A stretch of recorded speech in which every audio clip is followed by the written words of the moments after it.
RD बातमी.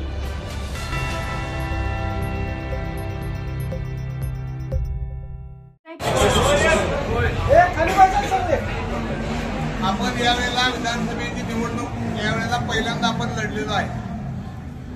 गेली अनेक वर्ष आपण सगळ्यांची कामं रात्रीला दिवस करून केलेली आहेत आणि आपला अजेंडा सगळ्यांच्या समोर आपण पहिल्यांदा घेतलेला आहे. 5 वर्ष आपण यांना मदत केली, 1-2 वेळा यांना केली. आता कार्यकर्त्यांचं साधारणपणानं आपल्याला आपल्या अपेक्षेपेक्षा आपल्याला मतांची संख्या थोडी कमी झालेली आहे. पण ही जी आपल्याला 52,000 मतं पडलेली आहेत ही आपली निष्ठावंतांची मतं आहेत. त्यामध्ये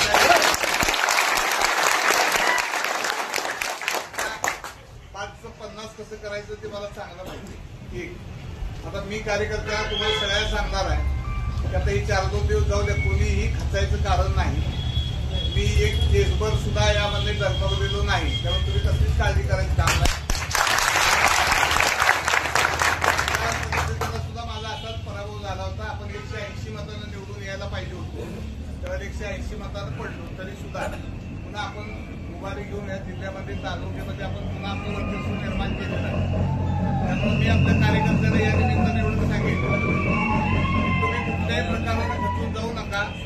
आणि आता एक तुम्हाला सांगतो, इथनं पुढं मी आता एक सगळी मिटिंग घेऊन गाव वाईज आणि वार्ड वाईज कुणी कुणी काय काम केलंय आणि कुणी झकमारी केलेली आहे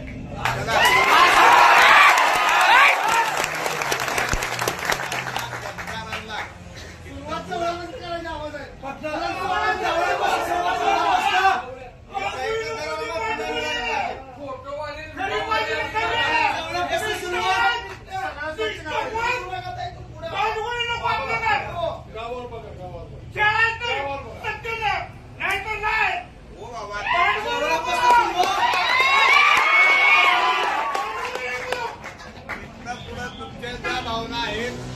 गद्दाराला कधीही पायरी करून देणार नाही. कार्यकर्त्याला कधीही सोडणार नाही, त्यांना जपतच राहील.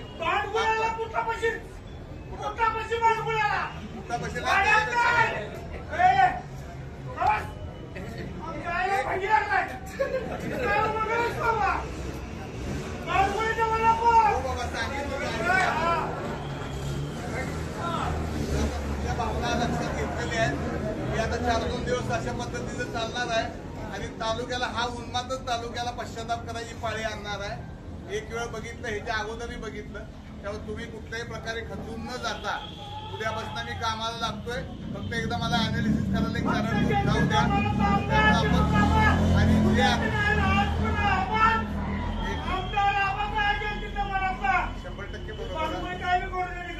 आपल्या सगळ्या मतदारांचं आपल्या सगळ्यांच्या वतीनं मी आभार मानतो आणि आपण आता या क्षणापासून कामाला लागूया एवढंच सांगतो. प्रत्येकाने शांतपणानं आता आपण सगळेजण तर मला एका सेकंदात फोन करा त्याची